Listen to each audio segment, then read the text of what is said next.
Reading with your kids. Welcome, welcome, welcome. Please make yourself at home. Hi, my name is Jedley, and this is the Reading with Your Kids podcast. We are coming to you from the beautiful neighborhood of Reedville in the southwest corner of Boston, Massachusetts. Please be sure to subscribe to the show on the iHeartRadio app, on Google Podcasts, Spotify, Stitcher Radio, Apple Podcasts, or wherever you find your podcast. We have a wonderful, wonderful guest for you today. She's coming to us from the beautiful ocean state of Rhode Island. Her name is Katie Hevey, and she's the author of Sharks Don't Sleep.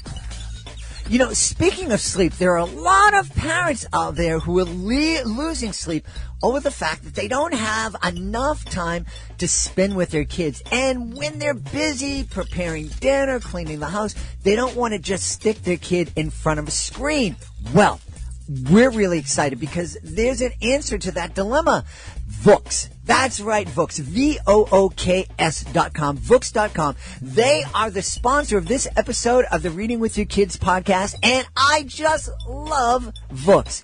Vooks combines the love, trust, and safety of children's books with the convenience of online streaming for a whole new way to experience stories with a growing library of animated storybooks that both kids and parents will love. By adding movement, sound, and narration to existing books, Vooks brings stories to life, encouraging the love of reading while promoting literacy, imagination, and focus for children 2 to 8 years old. With Vooks, children can learn, laugh, and let their imaginations soar, while parents can feel good about letting their little ones enjoy quality, guilt-free screen time. Right now, Vooks is offering a free 1-year subscription to every single teacher and homeschool parent. We also offer free resources to go along with some of our most loved titles. To learn more, go to Vooks.com. That's VOOKS.com. We also want to remind you that you are most cordially invited to join the Reading with Your Kids podcast at Kids Expo, Schaumburg, Illinois, February 8th and 9th. Chicagoland, the Reading with Your Kids podcast is coming back. We're going to have a great time. Kids Expo is such an amazing event. They have so many activities that kids and parents will adore.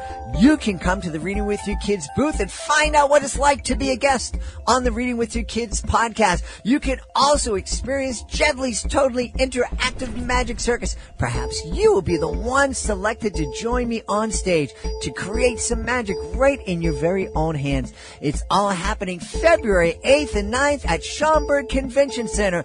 It's Kids Expo. I am so excited. You know, we really celebrate the fact that we've spoken to authors on every continent of the planet. What a treat it's been. But I'm really excited today because I get to speak to a neighbor. Our guest today is coming to us from the beautiful ocean state of Rhode Island. She is the author and illustrator of Sharks Don't Sleep. Please welcome to the show, Katie Hevey. Katie, how are you? I'm great. Thanks for having me.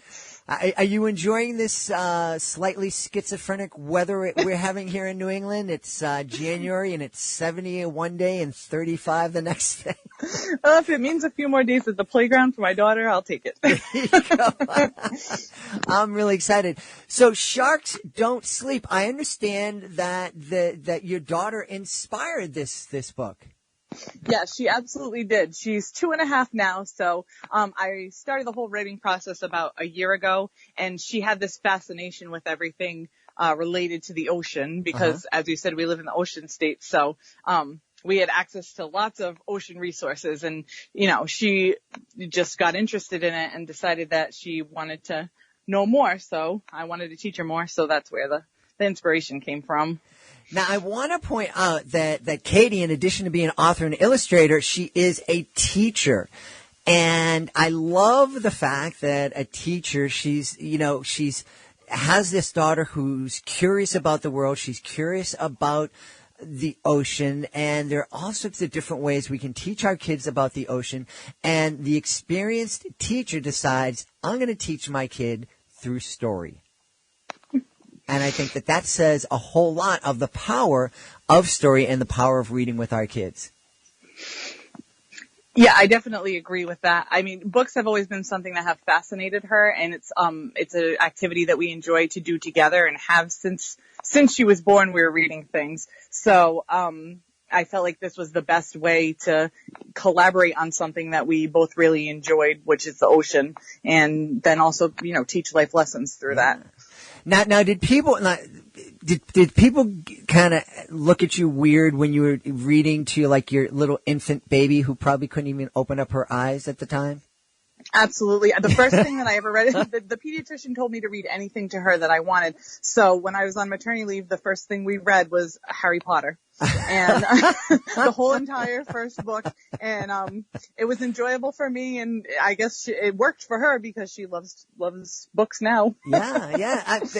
I got that. Well, I also got looks when I was reading to my baby when he was in inside my wife's belly. So, because I heard that helped too. Tell us about there's so much I want to talk to you about, but tell us about Sharks Don't Sleep. What's the story all about? So the story is basically, it's a bedtime story, but takes place between a mother and the daughter. And the daughter has the common problem of not wanting to go to sleep. So she says she's not going to sleep. And she also loves sharks just like my daughter does because the character is based on my daughter. So she says she's not going to sleep. She's going to go and sleep in the water if she gets tired like sharks do. And so that opens it up for the mother to talk to her about the different ways that marine life sleeps. So we talk about a shark, we talk about a seal, a dolphin, and a whale, and how each one is different, and how the way that they're different, they're, better for that, and that's what works for them. Fascinating. Now, that's something I know that I've thought about on occasion about how do fish sleep. It's not like they can curl up, underneath a rock, or I guess maybe some of them do. But so sharks, I've heard that sharks don't sleep. What about the other animals that you mentioned? They all sleep in different ways. So the whale sleeps vertically because it's too heavy to sleep horizontally. The dolphin actually does not sleep for the baby's first month of life, doesn't sleep as a survival tactic to keep them alive. And sharks do sleep, but in a way that's different than humans. They are always moving to keep them out of trouble. So dolphin babies are like human babies. They don't sleep for the first month. Absolutely. Well, human babies, it's more than a month. I can attest. Wow, fascinating. And I had heard that sharks don't sleep, but they do sleep, but just in a different way. They just don't stop moving, I guess. Right. Yeah. Oh, fascinating.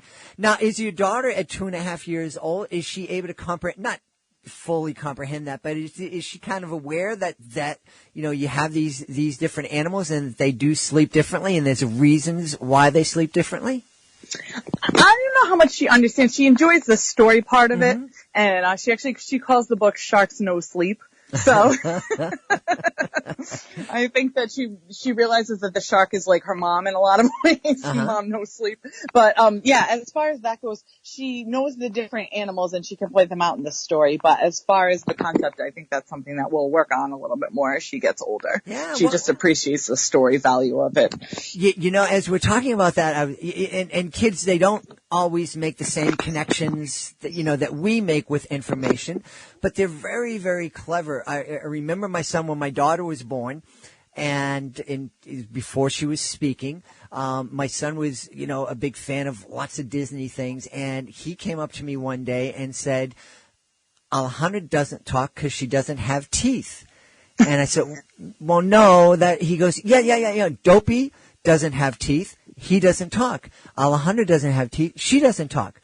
And so that was it. It was like, if you don't have teeth, you don't talk. And he's since kind of grown out of that, and he kind of understands. But for a long time, we had a lot of fun with that. Yeah, that is fun. And I like the fact that, as they grow, there's different things that they notice about the book. So it's funny, even as far as vocabulary goes, the word chagrin is in the book, and my cousin's daughter is 6, and she asked her, cause she read the book with her, and she asked her, do you know what chagrin is? She's like, yeah, like chagrin and sugar. Like she thought it was like cinnamon. So it's funny what the different age groups will pick up, but I hope that this is a book that can grow with kids. They can appreciate the pictures and the story, at first, and then maybe as they grow, get more information about the marine animals, and then ultimately the lesson of celebrating differences. That's the most important takeaway, I feel. Well, I want to talk about that, but I do have to. I do have to note this moment in history.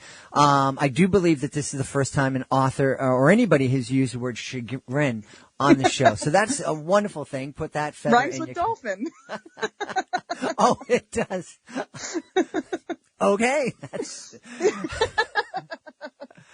So I love the fact that the book talks about not only celebrating STEM and giving some kids some information about science and about the environment, and hopefully inspiring and igniting their interest in science, but you're also talking about inclusion.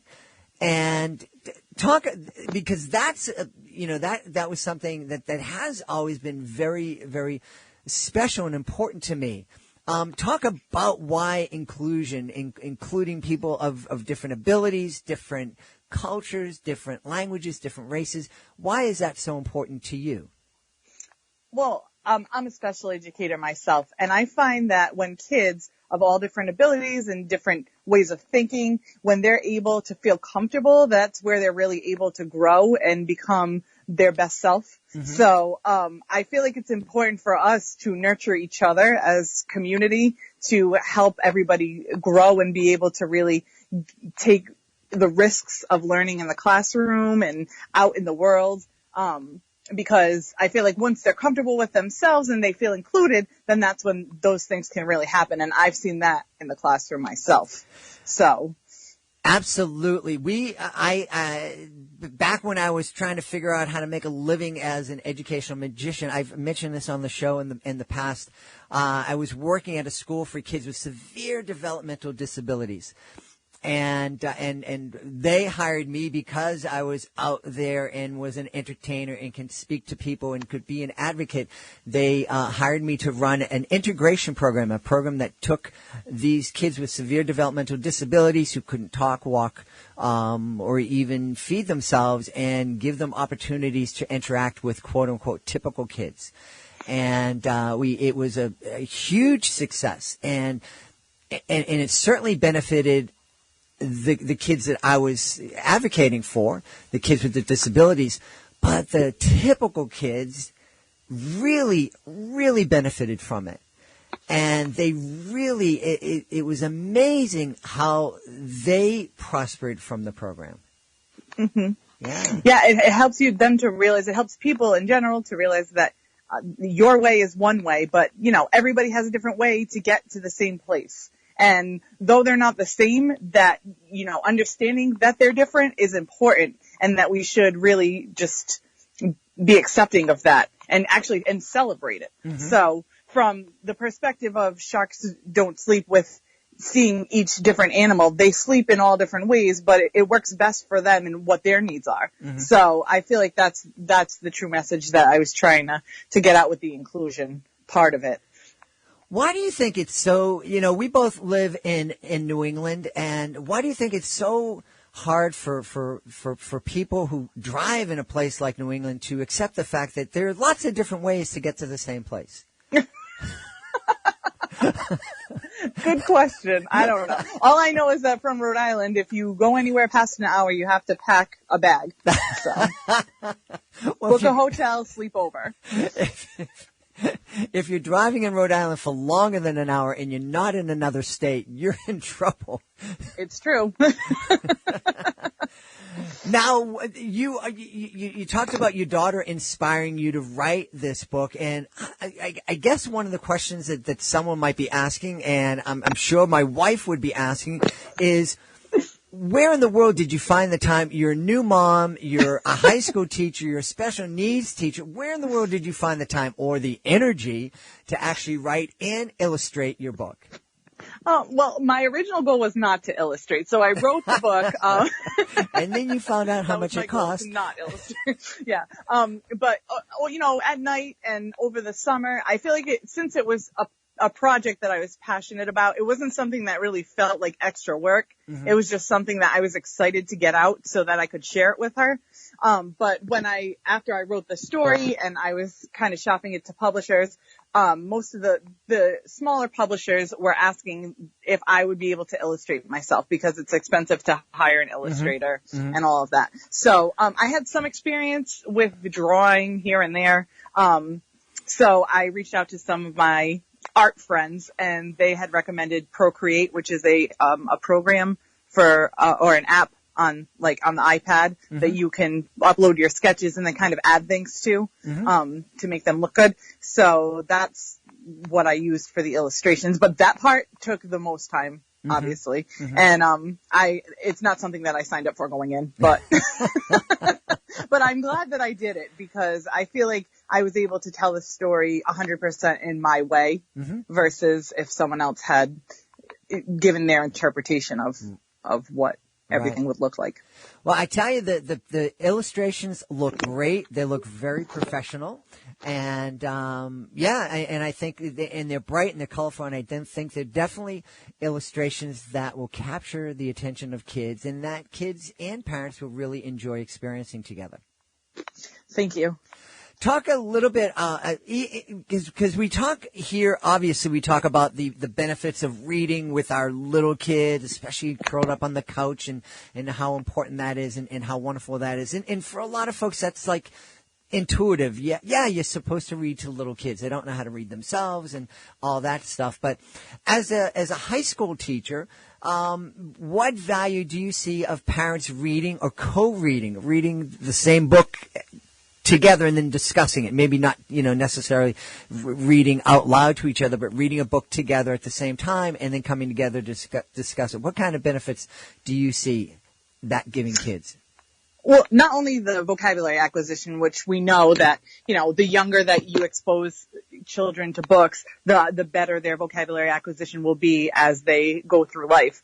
But also I think it's opening lines of communication at a young age mm-hmm. as well. And, you're talking to your kid about something that's important to them and something that's important to you too. So you can build a relationship and a bond on things that you're both passionate about. And I feel like that is so crucial for development and for love of learning and love of reading and all of those things. Yeah. And, you bring up something, we talk about how it's easier for parents and kids to talk about a subject like bullying by focusing on a story instead of sitting down and saying, now, Johnny, has anybody ever bullied you? Mm-hmm. So it's easy because it gives you that separation. But I imagine, too, that if you're talking about a story and you're sharing ideas and you're asking your child, your teenage child, what do they think about something, you're getting a view into their life and into the way that they're thinking that you might not normally be privy to. Mm-hmm. It's true. And you can, I wouldn't say trick them because you don't want to trick teenagers, mm-hmm. but yeah, it's a way of getting them to open up without actually making it a formal, hey, open up and talk to me about this conversation. It's more of an informal discussion, but you can get sometimes more information that way because, the kids aren't defensive about what they're talking about. Yeah. And the best way to lock someone down, especially a teenager, and get them to stop talking is to say, hey, sit down. We have to talk about this. Yeah, exactly. That just stops everything. It's just, all right, mm-hmm. we're done. Tell me now that you are an author and illustrator. One thing I want to ask, have you shared Sharks Don't Sleep with your high school students? I have. Yep. We actually have a copy of Sharks Don't Sleep in our school library. Uh-huh. So that's very exciting. And some of them are like completely excited about it. And then other ones are just like, oh, that's nice. You're still Mrs. Hevey. Now help me with my physics. Hey, physics teacher. I want to share this with you.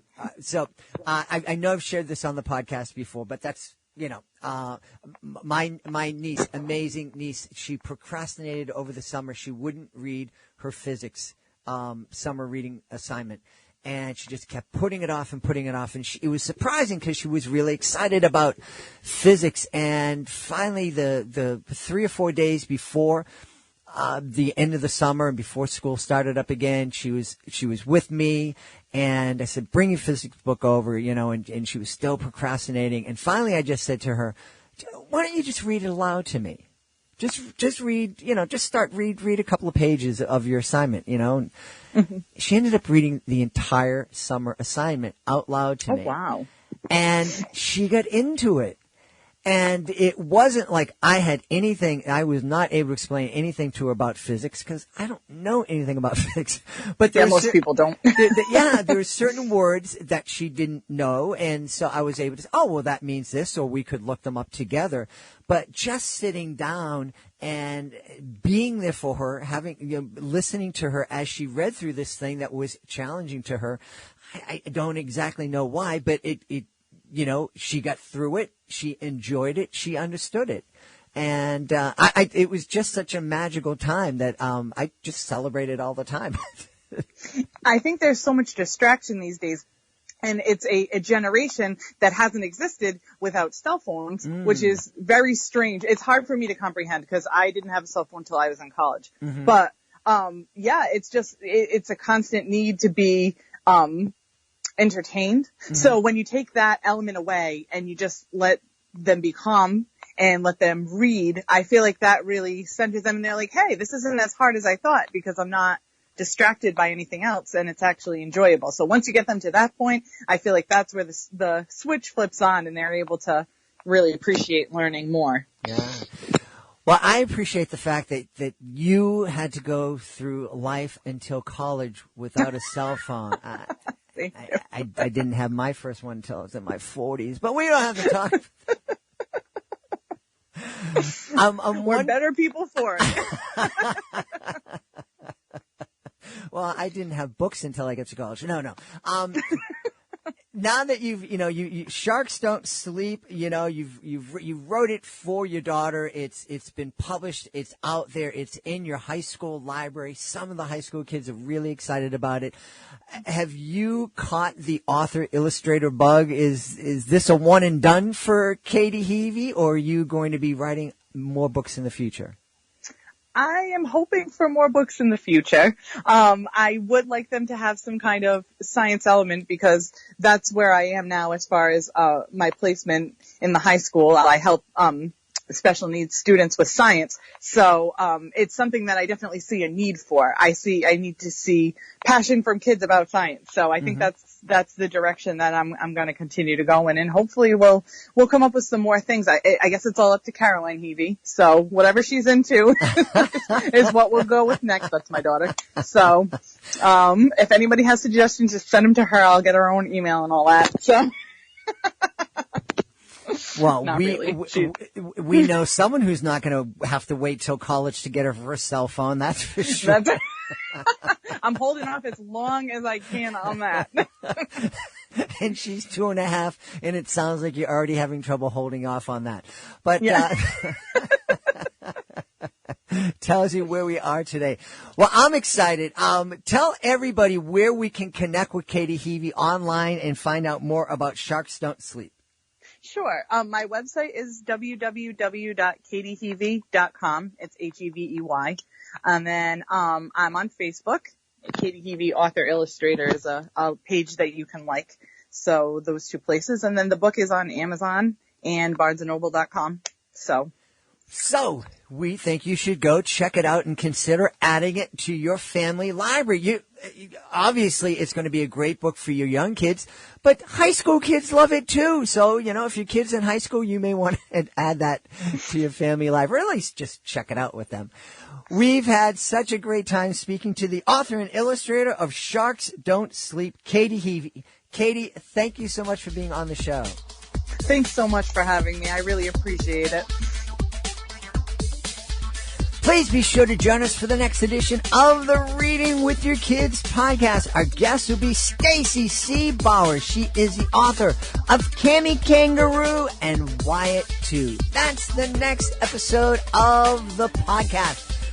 We are really, really delighted that we had a chance to welcome Katie Hevey in and give you the chance to be introduced to a wonderful children's book, Sharks Don't Sleep.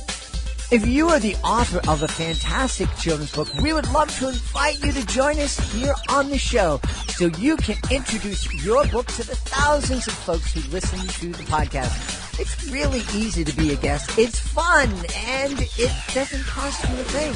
All you need to do is to go to our website, readingwithyourkids.com. Scroll down to the bottom of the page. There's a contact button there. Let us know about your great book. We'll let you know the next easy steps. That's at readingwithyourkids.com. We want to thank the folks who made today's show so very, very wonderful. Of course, we want to thank our guest, Katie Hevey. Be sure to check out Sharks Don't Sleep. We want to thank our sponsors, Vooks.com, VOOKS.com. It really is a fantastic service. I love it. I have been checking out the collections of books, and they're amazing. And I really love the way that they've animated these books. And I really think it's going to help kids develop their love of reading and learning. Check it out today, Books.com. I want to thank my amazing producer, Fatima Khan.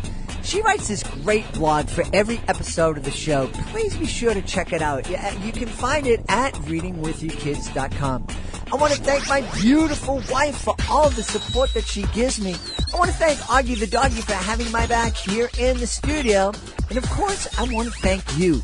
Thank you so much for taking the time to join us today. Thank you so much for taking the time to let your friends know about the show. And a great way to let the world know about the show is, in addition to subscribing to the show, leave a review if you can. Apple Podcasts is a great place to leave a 5-star review. I also believe that you can review the show on many of the other apps that we're available on, like the iHeartRadio app and on Spotify. That we'd be so very, very grateful. But most of all, we're so very grateful that you take the time to make the world a better place. And you do that every time you read with your kids. I'll be looking for you in the next edition of the Reading with Your Kids podcast.